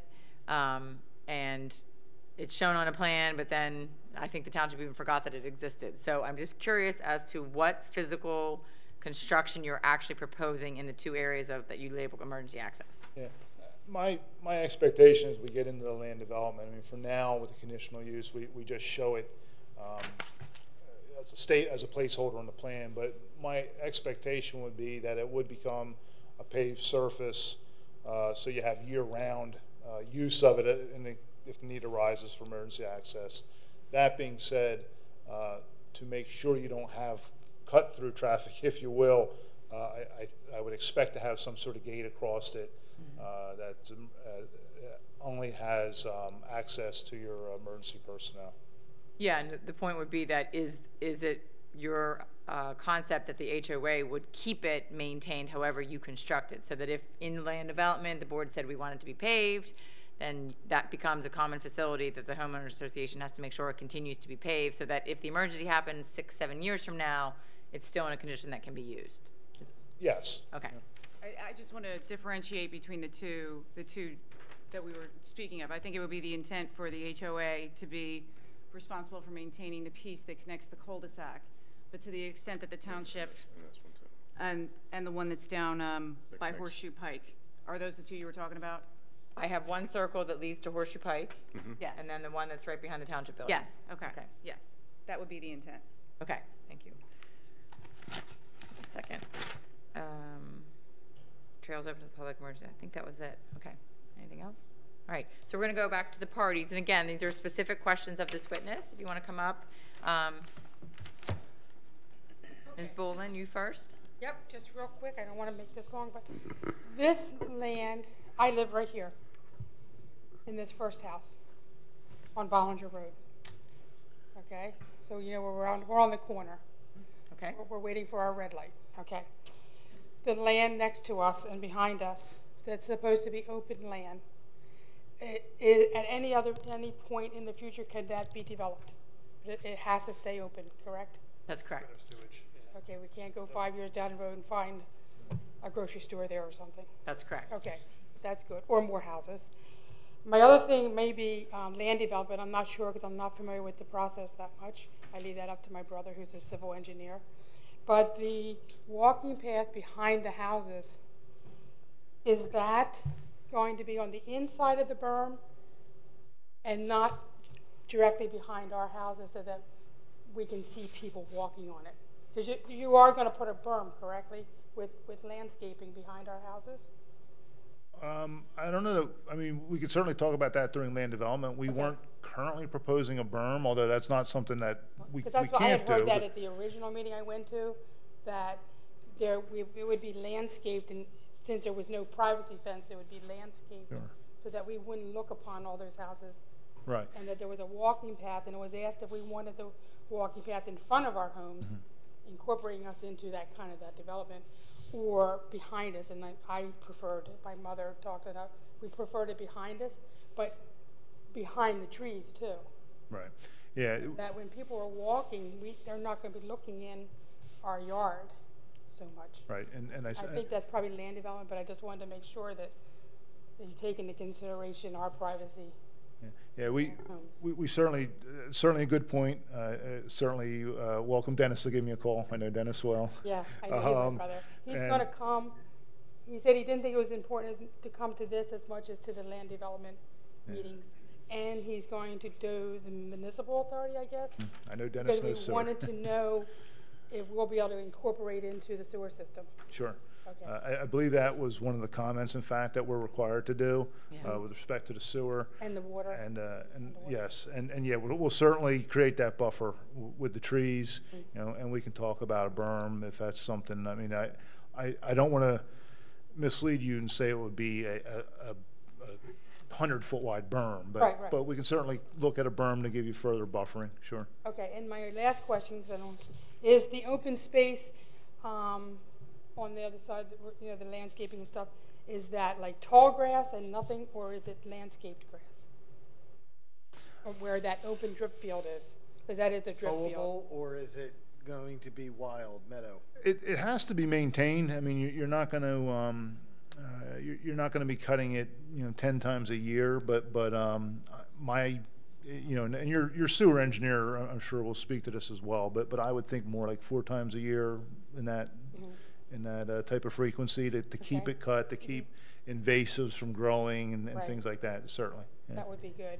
And my last question is, and I don't know if it is this or the land development hearing, is the construction entrance, that entrance on Bollinger Road? Will the construction equipment be coming down Bollinger Road? I mean, that's where I would think to do it, but certainly can be evaluated further with the township.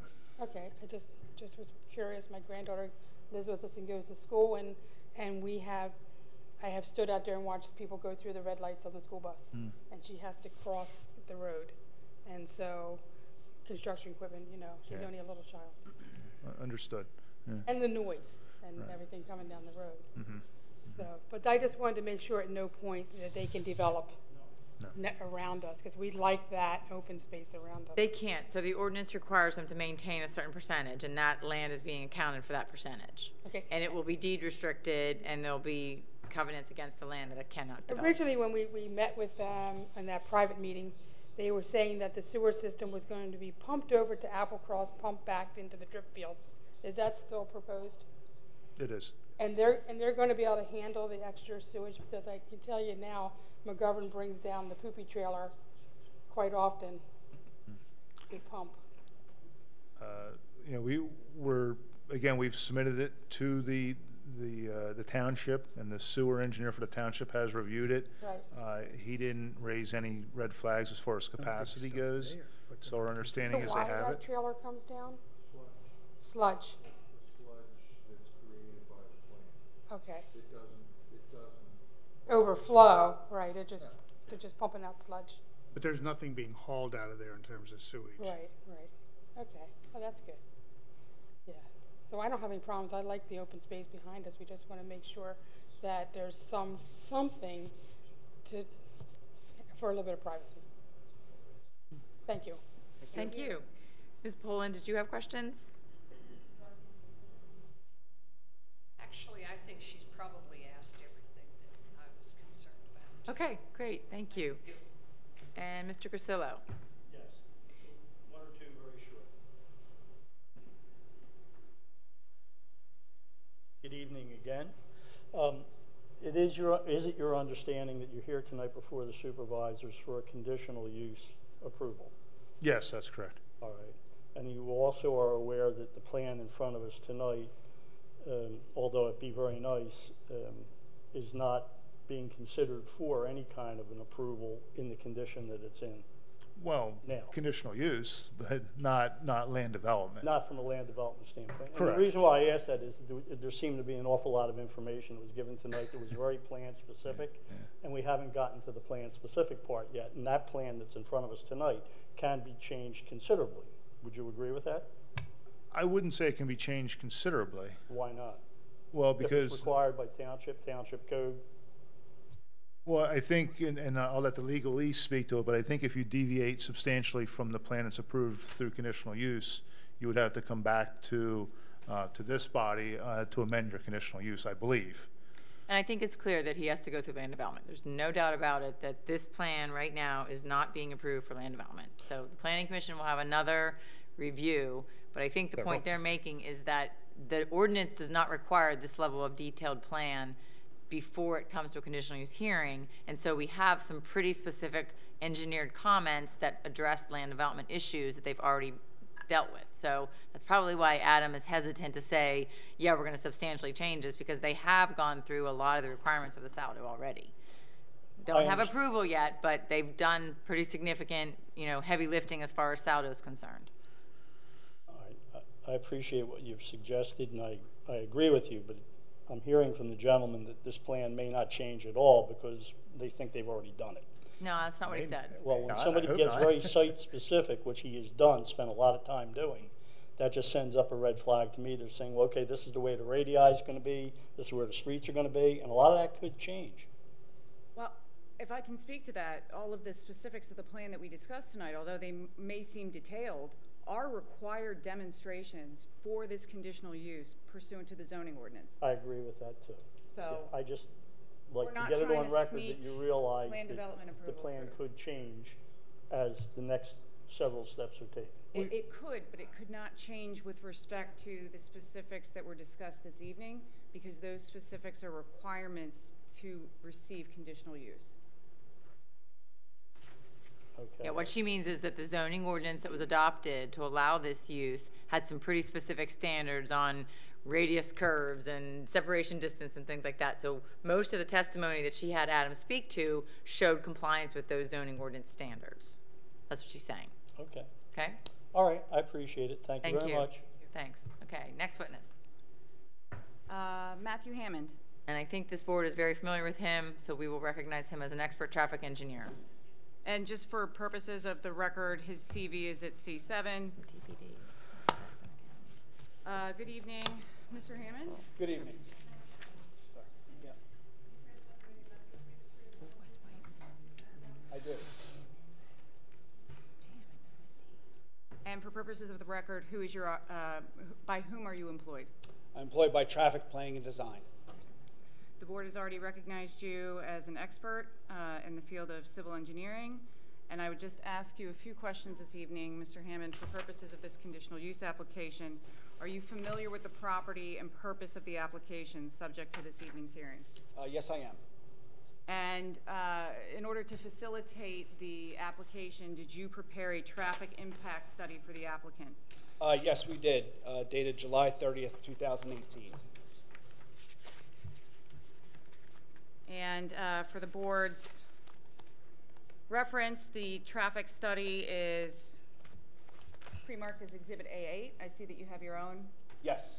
Is this a true and correct copy of what you have in front of you? Yes, ma'am. Okay.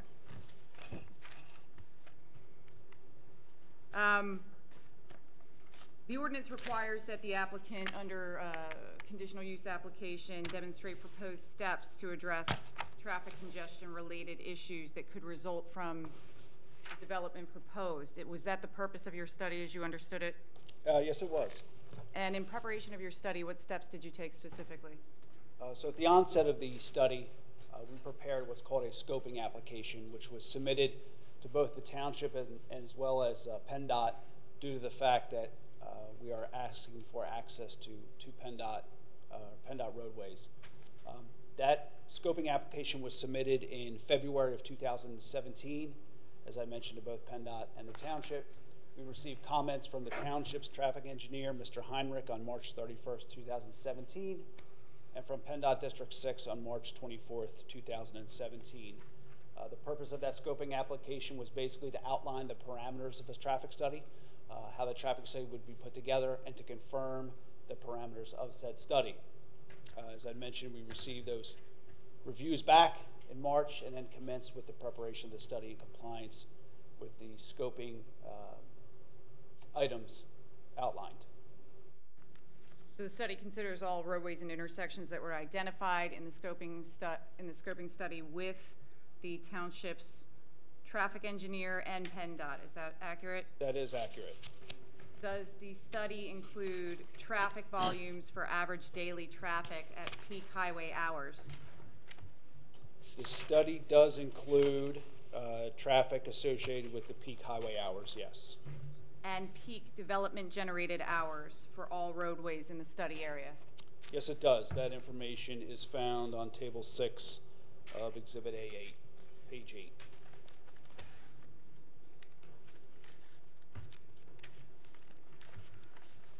And does the study include documentation of the sources of trip generation rates used? It does. Again, in Exhibit A8, that information can be found on page 7.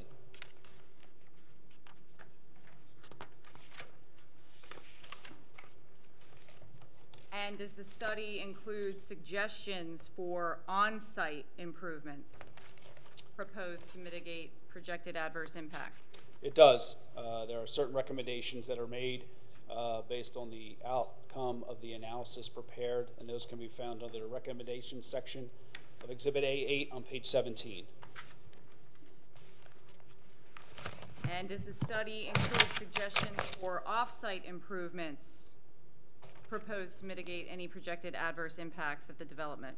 Yes, and those same recommendations can be found on page 17 of Exhibit A8. I have no further questions for Mr. Hammond. Board members? Do you and I think this is you, and maybe it's not even figured out yet, but do you have a proposed speed limit for inside the development? I know it's private, so I'm trying to figure this out because we're running into an issue with another development similar in nature. Yeah, we haven't, I guess, technically decided the speed limit, but I would suggest it be no more than 25 miles per hour through the development. But again, that's something that we can deal with through land development. Matt, is there any, and thank you for bringing that up, Cal, is there any Penndot standard that you have to adhere to establish a speed limit on a private road that you're aware of? I am not aware of a standard on a private road. Okay. Obviously, there are certain standards on public roads and state roadways, but I'm not aware of a standard on a private road. Quite frankly, there's been instances in developments where we have been called upon to look at traffic calming measures. And because it is a private road, we actually sometimes have changed the speed limits to 16.5 miles per hour. The reason why it's 16.5 miles per hour is because it actually makes you look at that sign and say, wait, 16.5 miles an hour, how can I do 16.5 miles an hour? But it's a traffic calming measure. So I would suspect that the fact that we've done that in the past, and it has been done by others in the past, that there is no standard. I know in East Goshen at Hershey's Mill, it's a really weird number. It's like 17 or something. So I just didn't know if that was, okay. And are there any parking spots proposed on street throughout the development? If I can speak to that. We have in the carriage homes, which would be the west side of that plan, I believe we have 27 spaces. And just to clarify, all the spaces I'm talking about are actually, they're perpendicular. So they're on the road, but they're perpendicular parking, not parallel. So there's 27 in the carriage home area. And again, one of the revisions that we did, and I believe Sebastian referenced it, as part of our discussion with the Planning Commission, we incorporated, and I'm giving an approximate number, but throughout the 161 singles, we have, give or take, 40 spaces. And I tried to, as best I can, spread them out so it's not all, it's a fairly large community. So I tried to space them out so they weren't all lumped at one spot and you still had to walk half a mile. But I believe there's give or take 40 in the singles. But you won't sign the streets, or you won't prohibit in the declaration parking on the streets, would you? I don't think we would. I mean, we have provided a street that's wider than the minimum required. I think the minimum's 20, and we thought that was, with curbing, a little, had a tight feel to it. So if memory serves me, the streets are 24 foot wide, but I would kind of caution or point out that while there are areas that you probably could park one side of the street, just by the nature of the size of the lots, and then by default, the separation between driveways, I don't know how many would fit in amongst the houses and driveways. Yeah, and again, I'm just speaking from experience in Upper Euclid, when they have these private streets, that they typically require that the declarations say there cannot be parking on the street, and that's something that the township has the right to enforce. So that may be something that this board wants to talk about through a land development process, because given the narrowness of the roads. And you mentioned curbing. What is the curbing projected to be? Cobblestone or concrete curbing? We have it right now as just a standard concrete upright. I suspect as we go through the approval process and start to get a look at prices, you know, they may look at you know, that alternate, but I think they probably want to get a feel for what they're looking at site costs first. Is it your testimony that the applicant will make all of the improvements that are in your recommendations on page 17? No, it is not.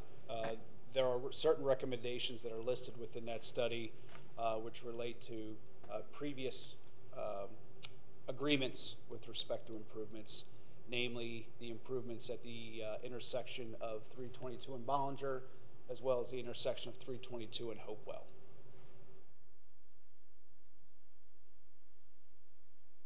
Okay. Somebody else has questions for? I have none. Any questions? No? Okay. Parties. Thank you. Anybody have questions for this witness? Either? Ma'am? No?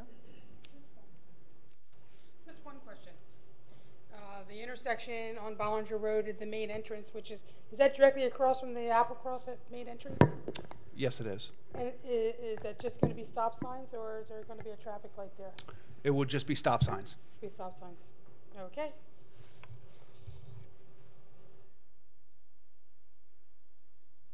No?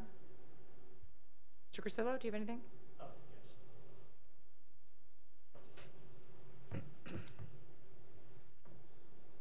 I'd appreciate if you could just clarify the width of the street with regard to the parking, and I'm glad to hear that there's some internal parking that's going to be allowed. That's a great thing. But if I understood you correctly, the streets are going to be 24-foot wide? So we have, correct, 24 foot from face of curb to face of curb, and then the parking I mentioned, the 27, and then give or take 40, are actually perpendicular, and I believe I have them at 18 or whatever the code requires, but at least an 18-foot stall beyond that 24-foot drive aisle. All right, so they're going to run off to the side. That's correct. Okay, and that's what I was hoping to hear. Right? So they're going to come off to the side, so you won't. Those parking spots will not impede flow of traffic on a 24-foot wide cartway. Exactly. You know, I'm thinking in terms of fire vehicles and things like that when they have to make tight turns, and you know, cars can get in the way very easily. Exactly. The intent is for them the parked vehicle to be completely removed from the 24-foot aisle. Okay, fair enough. Thank you very much. Appreciate that. You're welcome. Was this plan reviewed by a fire marshal at all? Not that I don't believe we've received a letter, so I'm Well, I don't mean for like submission of an exhibit, but just was there any dialogue with them to sort of sign off on the circulation and the road widths and whatnot? Not that I'm aware of. Okay, thank you.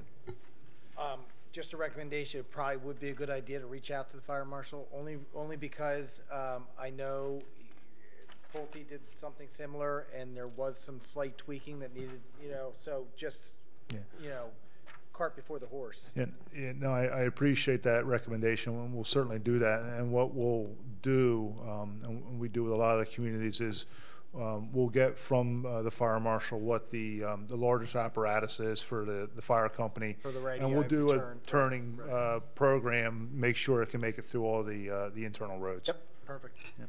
Just, I'm not throwing it out there as it would be a good idea, just because some changes might be suggested. Absolutely, I appreciate that. Okay. Any further witnesses? I do not have any further witnesses.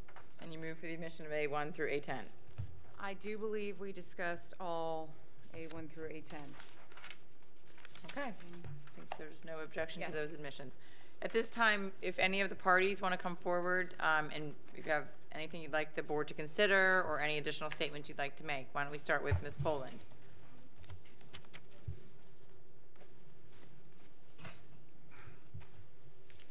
I think Roseanne brought most of it up. I guess the concern is that we were promised a certain amount of space between the back of our homes and that. And now this meeting isn't going to cover all of those issues, so I won't take your time and ask you that. But would the water and sewage come from the back to our properties from the back? Because there's also water from Pulte's. You mean for you to connect into public water sewer? Is that what you mean? I'm not sure if the... I believe one of the comments, and we agreed to, I know it was asked earlier about water, but I do know, I can't speak to the water, I do know we are committed to connecting them to the sewer. From the back, though. No, on Bollinger Road. That's the way it's planned now. Correct. Is that included in your planning module? I don't believe it is. I didn't prepare the module, but that's certainly something that could be addressed. There is, again, still some testing and refinement of that module to be done, so we would certainly incorporate that.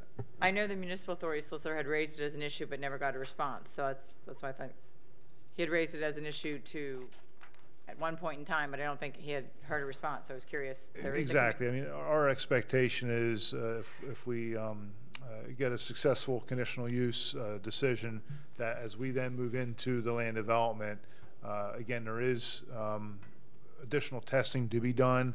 The expectation is that we would be resubmitting a planning module that'll incorporate, in addition to the new testing, things like the additional homes. Okay. Is it just the 4 homes right along Bollinger, or are there other ones? I can't say for certain. I'll have to go back and check the review letter comment. Okay, and what about the water line? Is that also going to be going down Bollinger Road? I believe there's a water line there today. Oh, okay. Thank you. Okay, thank you. Okay. Thank you, Ms. Poland. They both sound similar, so when I say it, I think you're confused. Ms. Boland. Boland. Do you have anything else? I do not. Okay. Thank you for your participation. And Mr. Grasillo, do you have any other general comments you would like the board to consider? No, not at all, but thank you for the opportunity. Sure.